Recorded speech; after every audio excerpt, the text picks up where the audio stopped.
This is Myths and Legends, episode 134, Thirsty. This is a podcast where I tell stories from mythology and folklore. Some are incredibly popular stories you think you know, but with surprising origins. Others are stories that might be new to you, but are definitely worth a listen. The story this week was collected by the Grimm brothers in what is now Germany in the early 1800s, and the story takes place in a generally early modern setting. It's a fairy tale, so it's not really connected to anything religious like a myth or anything historical like a legend. And those are all the relevant details. So we'll just jump right in.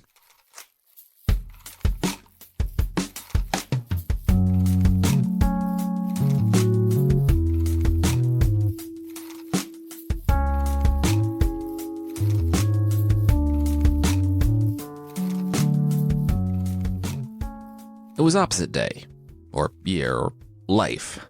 In what feels like a fairy tale first, and is definitely a first for this podcast, the father had died an untimely death, and the mother was left as the sole ruler of the kingdom. Knowing full well she would lose half her power to any future spouses, the queen remained single. And so, the queen's daughter had no step-parent issues like every other fairy tale seems to bring. In fact, the princess grew, until she herself was of marriageable age, and the queen sought out a good match. There was no way her daughter would marry some budding sociopath, quick to send her to his murder room for simply getting blood on an egg. No, the queen thought beyond the most profitable match for herself in the kingdom. What would be best for her daughter? How did the visiting princes interact with not only their betters, but more importantly, with those below them? In the end, the queen ended up spending a small fortune buying information from the suitor's servants. Her daughter was smart, but marrying her off meant putting her in a vulnerable position, and it had to be the right guy. Sure, the princess was a bit older when the queen finally made her decision. She was pushing 17, but it was done. Now, the father of the prince in consideration was a minor king, who was so in awe of the queen's insistence that her daughter's husband be his son, and of the promised dowry, that he immediately agreed. With a sigh of relief, the queen relaxed into her chair. Her daughter was gonna be all right.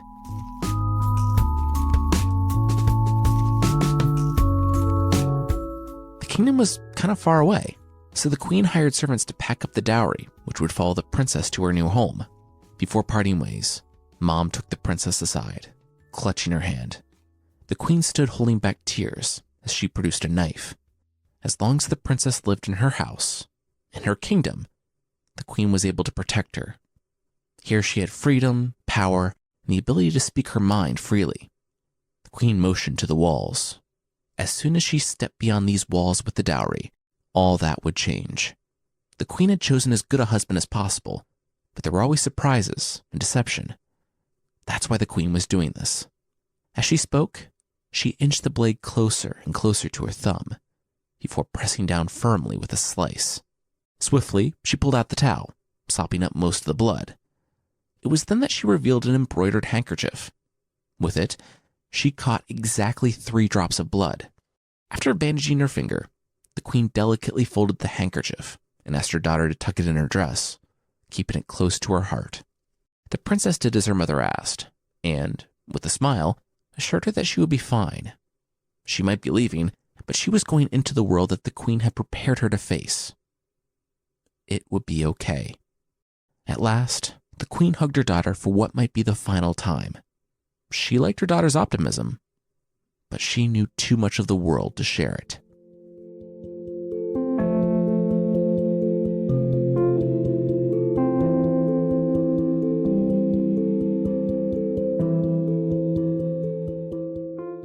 "Oh, that a magic token of your mother's affection that'll protect you in the new kingdom?" asked the talking horse. The princess bumped along, calm and contemplative. She nodded to Falada, the horse who was, curiously, one of the only named characters in the story. Falada would carry her to the new kingdom alongside a servant, one who had been her friend since childhood. Technically, the servant was a chambermaid, though she had functioned mainly as a lady-in-waiting for the young princess. The servant wasn't highborn like a lady-in-waiting would be, and yet the queen had allowed her daughter to spend time with the girl and her family. Before long, the two girls had formed a close friendship in their youth. Now, the servant accompanied her to this new kingdom with the express command of the queen, watch out for the young princess. The servant swore she would, and it became her mission to protect the princess, like the sister she had, in many ways, become. The queen looked at the servant girl in the eye and grew very serious. The young woman, though she was the same age and though they had basically grown up together, was not the princess's sister. She was a servant, and when she arrived at the new kingdom, she would do well to remember her place. If the princess did well, the servant's family would do well. Her father might even be appointed to the nobility. Then, only then, could the servant begin to consider herself on better terms with the princess. Until then, she was a servant, and nothing more. The servant bowed low and begged the queen's forgiveness. With a slight nod, the queen granted it and dismissed the young woman. But, despite social rules and expectations, the princess did not feel the same way as her mother. To her, the servant girl was her sister. Between the lessons in a dozen different languages, the horseback riding, the stitching, everything her mother had packed into her life in order to mold her into a proper lady that could seek a good husband, her horse, Falada, and the servant were her only constants, her only friends. With them by her side, the princess knew she could face whatever the world threw her way. And so, when it was time to leave, the princess left her home kingdom full of hope and accompanied by Falada, her servant and friend, and a half-dozen soldiers. Together, they made their way to the new land, riding until morning faded to afternoon, and the princess began to feel the sun on her back. Her tongue stuck to the roof of her mouth. Holding up a hand, the princess called the small caravan to a halt. Turning to her servant, the princess shared that the queen had packed a golden goblet for her to drink from. It was dangling from the servant's saddle. Would the servant go to the river and fetch her some water? It was too hot out. The servant nodded, reaching for the goblet, and then paused. Her hand slid from the ornate, golden stem as she looked the princess straight in the eyes. A smile spread slowly across her face. "No," said the servant. The princess laughed, confused. "Please, I'm really thirsty." It was then that the servant arched her eyebrows in concern. "Oh, really? She was thirsty? Oh, poor baby. That she should go get her own water." The princess was taken aback. What was going on? "But I thought we were friends," she sputtered, trying to wrap her head around the situation. "Friends? You know what friends don't do?" the servant asked, jumping down from her horse. "Command each other. Or maybe they do that, and maybe we are friends. Ooh, then I want to do one. Go drink. Drink from the water, without a goblet. I want you to bend down into the water and drink like a dog. I'm tired of working for you. I did what I needed to do for my family, and now I'm finished." The princess couldn't believe what she was hearing. She turned to the soldiers who were just within an earshot of a yell. Oh, are you going to complain to Hans?"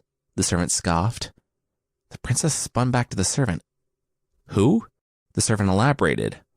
"Hans, the head guard. Or did the princess not even know his name?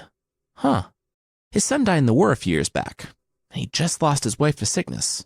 He paid the doctors everything before they told him it was hopeless," the servant continued. "You know, the thing about the soldiers that the queen had sent was that they were strong. But this lot wasn't particularly clever. They hadn't yet realized that, a half-day's ride out from the queen's walls, they could take the pretty little princess, take her massive dowry, and no one would ever know what happened to either. But by all means, the princess should tell them that she's lost control of her chambermaid, a girl she's known since birth. That wouldn't backfire." A moment passed, and when the princess didn't yell out, her servant grinned. "Very good. Now drink, dog." Slowly, the princess climbed down from Falada, who, of course, had heard everything, and the princess carefully made her way to the river. Several of the guards made to follow, but the princess held up a hand. She would go alone. Only the servant watched as she bent down in the mud on the riverbank and drank like an animal. Close to her chest, the 3 drops of blood that had soaked into the queen's handkerchief began to weep for the girl. They called out, "If this your mother knew, her heart would break in 2. 2 more times this happened, and each time, the princess hoped that things would be different when she asked for water. Hadn't she and this girl been friends for years? Was it really not the case? Sadly, the answer was always the same. And just like that, the fairy tale's need for 3 was complete. And that's when the servant caught it. She'd rushed to the river's edge this time, before dashing to put something in her bag. The princess gasped as her hand flew to her chest. The handkerchief. It was gone. It had fluttered down while she was taking a drink. The gift from her mother, her only protection, gone. Blood magic is powerful. Its protection equally so, the servant said, looking into her bag. She looked up to the princess, still on her knees at the water's edge. But now it's gone. Hans, the servant yelled back to the soldiers. It's time. Within seconds, the princess felt the tip of a sword on the nape of her neck.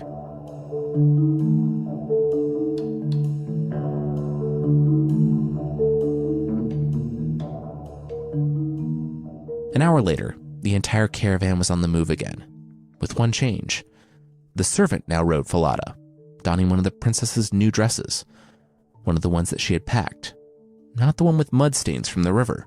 That dress was now in the river, and the princess was wearing the servant's rags. At first, Falada had protested the change and all that was happening to her friend. But in the end, the loyal horse was given 2 options. Shut up and let the servant ride, or die, right here on the side of the road. They had a lot of horses, after all. With a silent headshake from the princess, Falada snorted and let the servant on. Oh, and before they left, there was one more thing left to do. The princess needed to make a promise. She needed to swear on her mother that she would never say anything about this to anyone. You see, the blood magic worked both ways. There was now a connection between the princess and the king. And if the princess broke that oath, well, the servant controlled the blood. She could do bad things to the old queen before she finally let her die.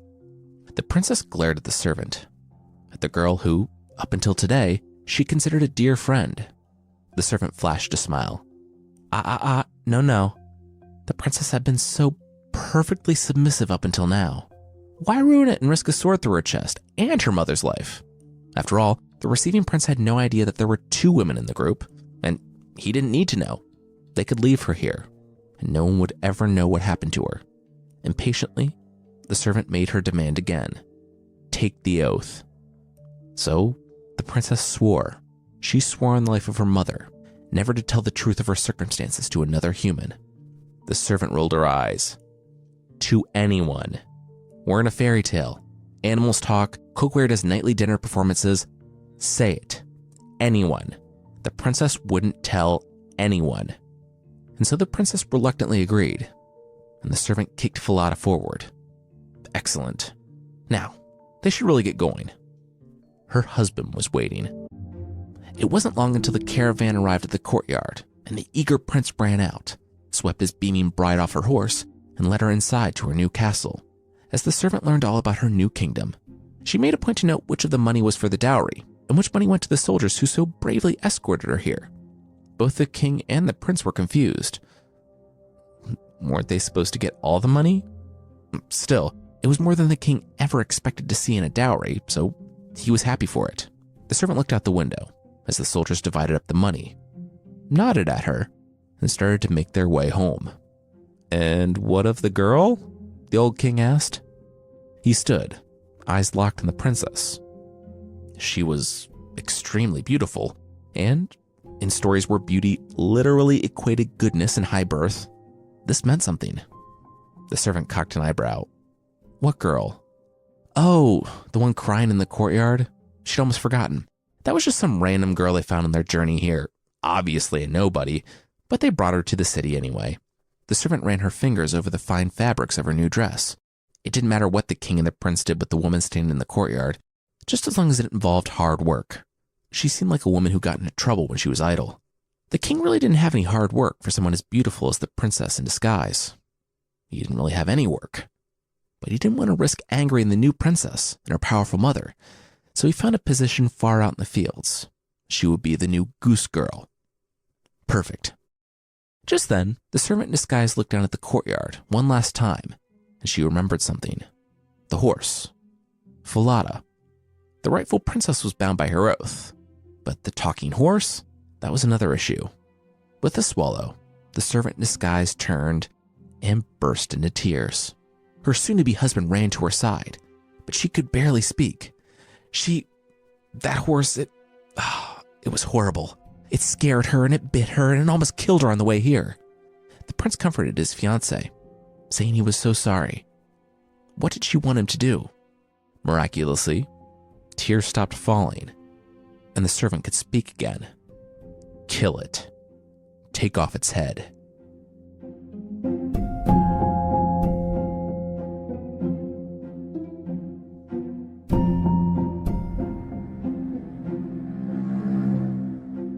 The rightful princess stood shaking. She had seen Falada being led away that afternoon.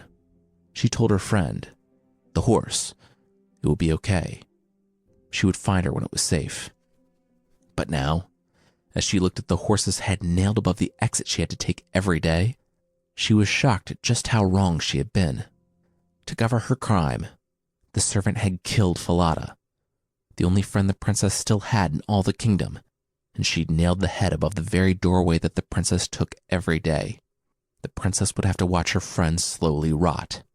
But there was something special about the princess, and there was something special about the horse. As the princess passed underneath the head, she heard a voice. Alas, young queen, passing by, if this your mother knew, her heart would break in two.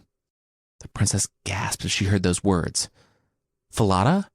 How are you alive? She begged the horse's forgiveness for everything that had happened, for not keeping the horse safe like she promised. But Falada didn't respond. After looking down at the princess and uttering those words, her mouth fell slack once more, her eyes cloudy. She was dead, and the princess wondered if she had heard anything at all. The rightful princess was still thinking of Falada when she finally reached the fields. Truthfully, there was no goose girl position at all. There was, however, a goose boy. His name was Little Conrad, and there he was, sitting and staring at the geese. The princess sat down by his side, looked at him, looked at the geese, and then back at him. Is this it? Little Conrad turned to face the princess.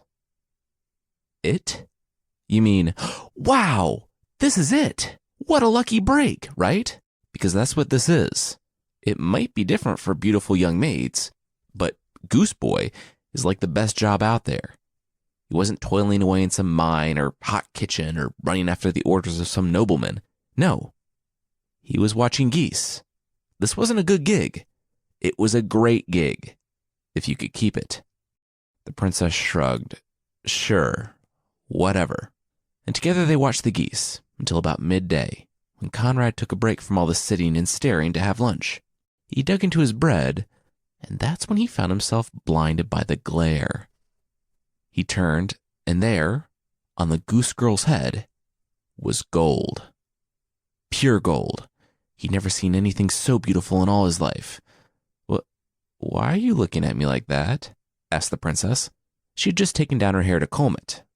She couldn't afford lunch. Honestly, she had barely found a place to sleep last night. And now this little weirdo wouldn't take his eyes off her hair. Then, to her surprise, he wouldn't take his hands off her hair. The goose girl screamed, demanding to know what this kid was doing. But he continued pulling at her hair, saying that he didn't care about his cush job anymore. She had gold on her head. Gold. And it would be his. But the princess wouldn't go down without a fight. She slapped him. This was her hair. She had lost her kingdom, her horse, everything she owned. She would not have her hair taken as well. And then something strange happened. Well, stranger. The story doesn't explain how she knew to do this.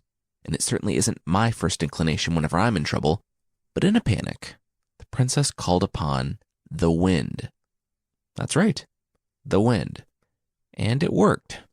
As she struggled to hold little Conrad at bay, she managed to call for help. Blow, wind, blow. Take Conrad's hat and make him chase it, until I have braided my hair and tied it up again. Maybe she was surprised. Maybe it awakened a power in her that she always knew she had. But when she uttered that sentence, the wind picked up, and little Conrad's cap blew from his head.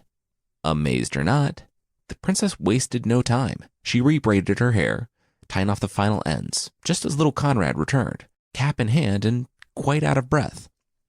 He looked her up and down in confusion, speechless at all that had just taken place. Without a word, he sat next to the princess and resumed the hard, taxing work of watching the geese.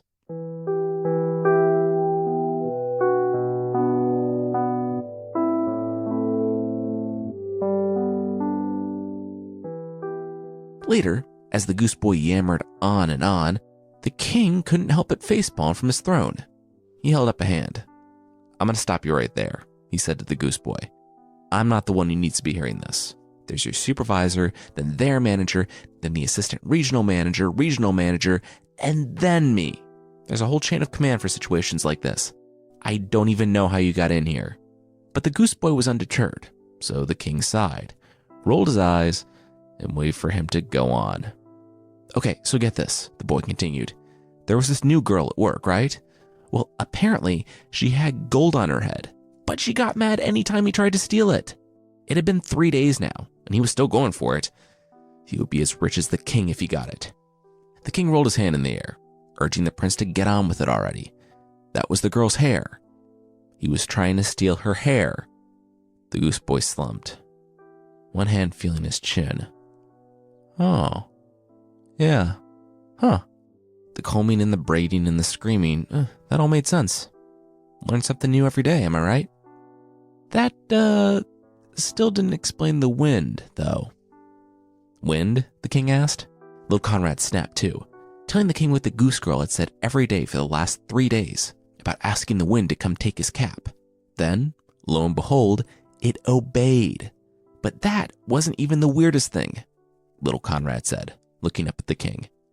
Every day, when she and Little Conrad herded the geese out onto the wall, a severed horse head talked to the goose girl. The goose boy had the king's full attention now. It said, "Alas, young queen, passing by, if this your mother knew, her heart would break in two." Little Conrad didn't know what it meant, but try having your day start with a disembodied, rotting horse head nailed to a wall spouting gibberish at you. Not a great day. The king was about to tell the boy that all this was ridiculous, but then he thought about it. The boy was asking to be removed from his very easy job. There had to be something more going on here.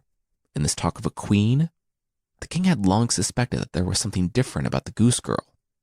That's why he made her the goose girl instead of just sending her away. "Go back to work," he told the goose boy. Little Conrad started to protest, but the king shot him back a warning glance.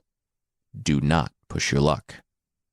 Quickly, Little Conrad nodded and left. The next day, amidst the honking and the flapping of wings as the pair left the city, they heard, again, the horse saying, "Alas, young queen, passing by, if this your mother knew, her heart would break in two." It seemed like every other day, but what they didn't know was that, following within earshot, was a stooped beggar that must have just arrived at the city that morning, because no one had ever seen him before. With his surprisingly strong core, the disguised king army crawled a half-mile trek through the grass to the outer field, completely unnoticed by the goose girl and the goose boy. Now he lay on his belly not 5 feet from the pair, sitting on their trusty log. When lunchtime rolled around, the rightful princess led with her request to the wind, and off went Conrad's cap, even before he had time to realize she'd begun, much less explain that he had finally figured out that it was only her hair.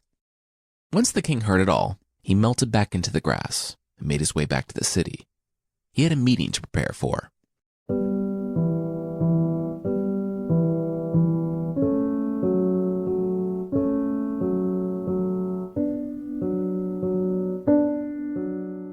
Later, as the rightful princess opened the door to the shack she could barely afford with her barely existent job, 2 things surprised her the moment she stepped inside.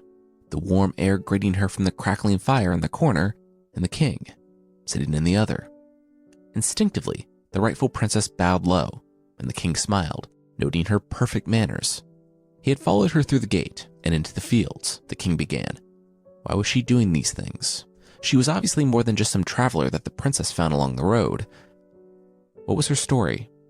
The rightful princess opened her mouth, but then she remembered the blood on the handkerchief from her mother, and the oath she had taken out of desperation.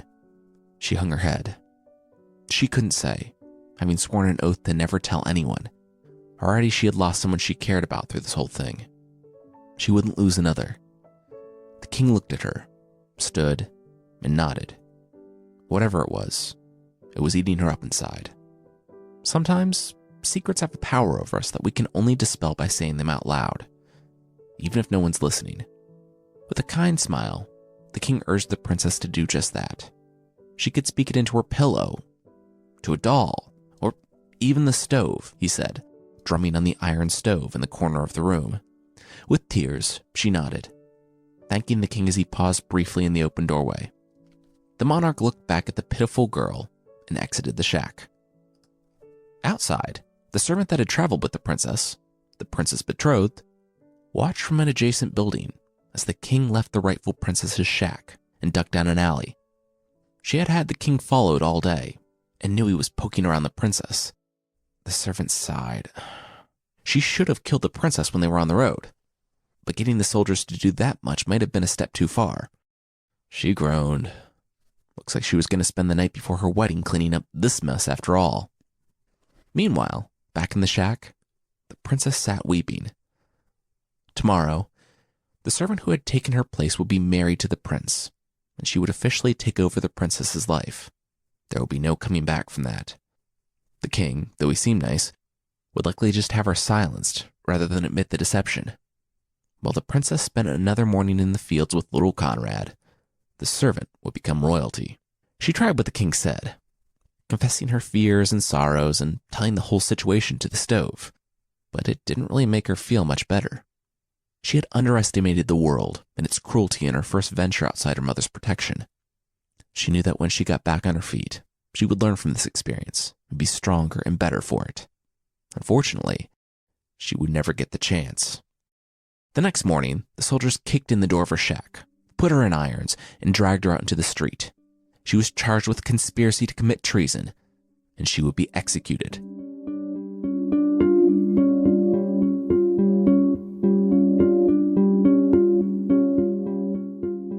Finally, it was time.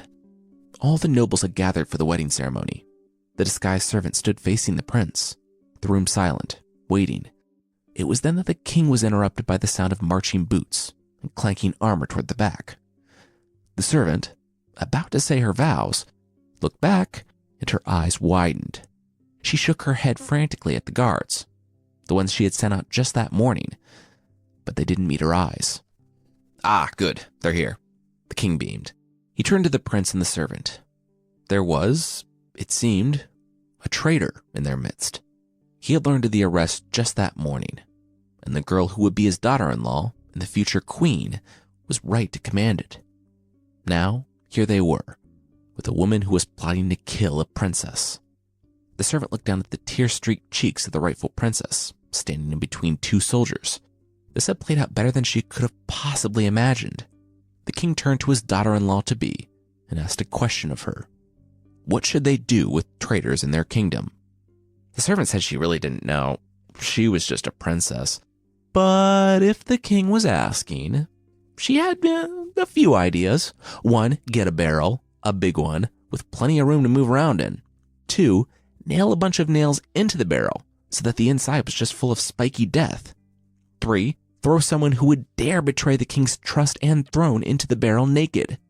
And then, finally, the barrel should be attached to the back of a horse and just rolled along through town so that all the people could listen to her slowly die and learn what happened when they plotted against the throne.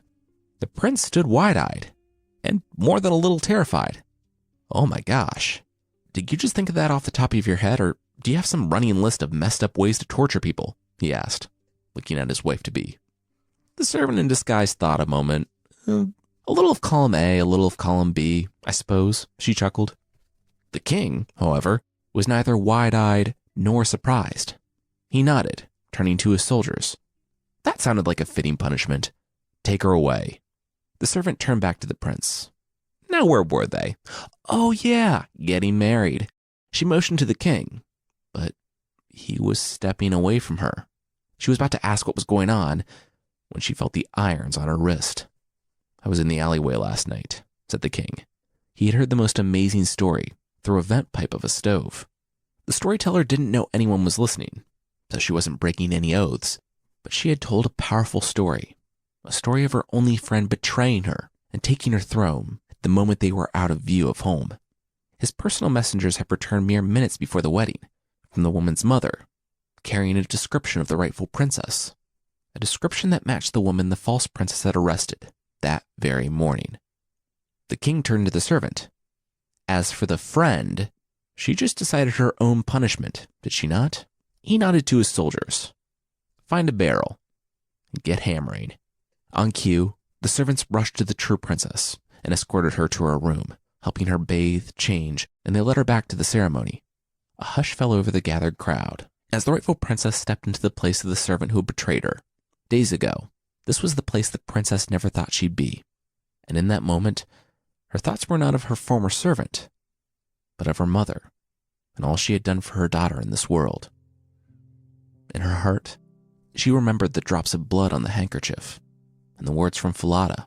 A faint smile glowed across the princess's face as she stood tall, remembering who she was.